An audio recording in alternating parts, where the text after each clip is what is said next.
Hello বন্ধুরা, বৈঠকি ভোজনে আপনাদের সবাইকে স্বাগত। ডিমের আমরা অনেক রকম রান্না খেয়েছি। আজ আমি ডিমের এক অন্য ধরনের রান্না করে আপনাদের সঙ্গে শেয়ার করছি। রান্নাটা কেমন করে করেছি বা কিভাবে করেছি চলুন তাহলে দেখে নিই। আমি প্রথমে আলুকে কেটে ধুয়ে নিয়েছি আর 3টে আলু নিয়েছি। সেই আলুগুলোকে আমি গ্রেটারের সাহায্যে এইভাবে গ্রেট করে ঝিরিঝিরি করে নেব। দেখুন এইভাবে কেটে নিয়েছি। এবার আমরা আলুটাকে খুব ভালোভাবে ধুয়ে নেব। এই যে রসটা বেরোচ্ছে কাঁচা আলুর, এই রসটাকে আমাকে ধুয়ে বার করে নিতে হবে। 2 থেকে 3 বার এইভাবে আমি ধুয়ে নিয়েছি আলুগুলো। এবার দেখুন ফ্রেশ লাগছে। এর মধ্যে এবার আমি কুচিয়ে রাখা পেঁয়াজ 2 চামচ নিয়ে নিয়েছি আর নিয়ে নিয়েছি কুচিয়ে রাখা কাঁচা লঙ্কা, আদা রসুন বাটা 1 চামচ আর ধনেপাতা, আর সঙ্গে দিয়ে দিয়েছি আমি 2 চামচ বেসন আর কর্নফ্লাওয়ার দিয়েছি আমি 1/2 চামচ। তার দিয়ে দিয়েছি হলুদ গুঁড়ো, লঙ্কা গুঁড়ো আর তার মধ্যে দিয়ে দিচ্ছি আমি 3টে ডিম। এর মধ্যে আমি মিশিয়ে দিয়েছি আর নুনটাও আমি এতে অ্যাড করেছি। দিয়ে সবগুলোকে খুব ভালোভাবে আমি মাখিয়ে নেব। এইভাবে দেখুন মাখানো হয়ে গেলে এর মধ্যে আমি দিয়ে দিচ্ছি 1 চামচ সর্ষের তেল।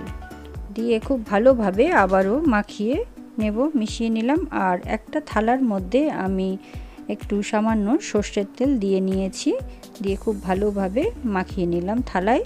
তারপর করে রাখা ব্যাটারটা আমি এর মধ্যে দিয়ে দিয়েছি। খুব ভালোভাবে ছড়িয়ে দিতে হবে পুরোটা চারিদিকে। এবার আমি একটা প্যানে জল গরম বসিয়ে রেখেছিলাম, তাতে স্ট্যান্ড দিয়ে রেখেছি। এবার থালাটা আমি এর মধ্যে বসিয়ে দিলাম, দিয়ে ঢাকা দিয়ে রেখে দেব অন্তত 6 থেকে 7 মিনিট আমি ঢাকা দিয়ে রেখে দিয়েছিলাম। দেখুন খুব ভালো সেদ্ধ হয়ে গেছে, বসে গেছে। এই যে ছুরির সাহায্যে আমি দেখে নিয়েছি, লাগছে না, আঙ্গুলেও লাগেনি। এরপর আমি নামিয়ে ঠান্ডা করে নিয়েছি, নিয়ে এইভাবে আমি এবার কেটে নিচ্ছি। এই দেখুন এইভাবে পিস পিস করে কেটে আমি বার করে নেব। সব বার করা হয়ে গেছে। এরপর আমি একটা প্যানে তেল নিয়ে নিয়েছি। তেলের মধ্যে আমি পিসগুলোকে এইভাবে ভেজে নেব। কম আঁচে আমি এগুলোকে ভাজবো। হালকা করে, হালকা ব্রাউন হয়ে গেলে আমি পিসগুলোকে তুলে নেব। খুব বেশিক্ষণ ভাজার দরকার নেই, তা না হলে একেবারে শক্ত হয়ে যাবে, ভালো লাগবে না খেতে। হালকা ভেজেই আমি তুলে নিচ্ছি। আমার সবগুলো ভাজা হয়ে গেছে। এবার আমি এগুলোকে তুলে নিচ্ছি। আরও যেগুলো আছে সেগুলোকেও আমি ভেজে নেব। তারপর এই প্যানের মধ্যেই আমি দিয়ে দিলাম 2 চামচ সর্ষের তেল। সর্ষের তেলটা গরম হয়ে এসছে। এর মধ্যে আমি দিয়ে নিলাম ফোড়নের জন্য তেজপাতা, দারচিনি, 2টো এলাচ আর লবঙ্গ দিয়ে নিয়েছি আর সামান্য জিরে। এর মধ্যে মিশিয়ে আমি ভেজে নিয়েছি। তারপর আমি এইভাবে কেটে রাখা আলুগুলোকে এর মধ্যে দিয়ে দিয়েছি ভাজার জন্যে। অল্প ভেজেই আলুগুলোকে আমি তুলে নিচ্ছি, তাতে আলুতেও খুব ভালো একটা সেন্ট বেরোবে। তারপর আমি এখানে নিয়ে নিলাম কুচিয়ে রাখা পেঁয়াজ, এইভাবে ঝিরিঝিরি করে কেটে রেখেছিলাম, সেই পেঁয়াজটা দিয়ে দিয়েছি। আর দিয়ে দিচ্ছি এখানে আমি টমেটো কুচি মিশিয়ে দিলাম।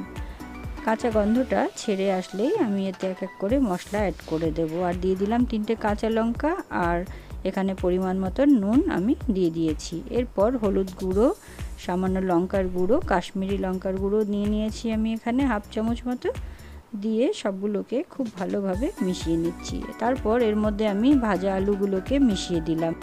আলুগুলো মশলার সঙ্গে খুব ভালোভাবে কষিয়ে নেওয়ার পর আমি এর মধ্যে দিয়ে দিচ্ছি 1/2 চামচ জিরের গুঁড়ো আর এটাও কষিয়ে নেব এইভাবে। তারপর এর মধ্যে দিয়ে দেব আমি ধনে গুঁড়ো আর সামান্য এখানে আমি গরম মশলা গুঁড়ো অ্যাড করে দিয়েছি। সবগুলোকে একসাথে এইভাবে মিশিয়ে নিয়েছি। তারপর সামান্য একটু জল মিশিয়ে নিয়েছি, দিয়ে আর একটু কষিয়ে নিলাম। তারপর আমি পুরো জলটা এতে ঢেলে দিয়েছি। এতে একটু জলের পরিমাণটা বেশি রাখতে হবে, কারণ আমি এর মধ্যে সেই ভেজে রাখা ডিমের কোপ্তাগুলো এর মধ্যে আমি অ্যাড করে দেব। একটু ফুটে এলেই এগুলোকে আমি এখানে অ্যাড করে দিচ্ছি, দিয়ে আমি কিছুক্ষণের জন্য ঢাকা দিয়ে রেখে দেব। সবটা খুব ভালোভাবে মিশে গেলে তারপর আমি এর মধ্যে ধনেপাতা দিয়ে গ্যাসের ফ্লেমটাকে অফ করে দেব। এর মধ্যে আমার আলুটাও বয়েল হয়ে যাবে। আমার রান্নাটা প্রায় শেষ হয়ে এসছে, এবার আমি প্লেটে সার্ভ করে দিচ্ছি। একঘেয়ে একই রকম ডিম রান্না না করে একবার এইভাবে অবশ্যই বাড়িতে ট্রাই করে দেখুন কেমন লেগেছে। আর ভালো লাগলে অবশ্যই কমেন্ট করে জানাবেন, আর একটা লাইক, শেয়ার আর সাবস্ক্রাইব করতে ভুলবেন না। ধন্যবাদ।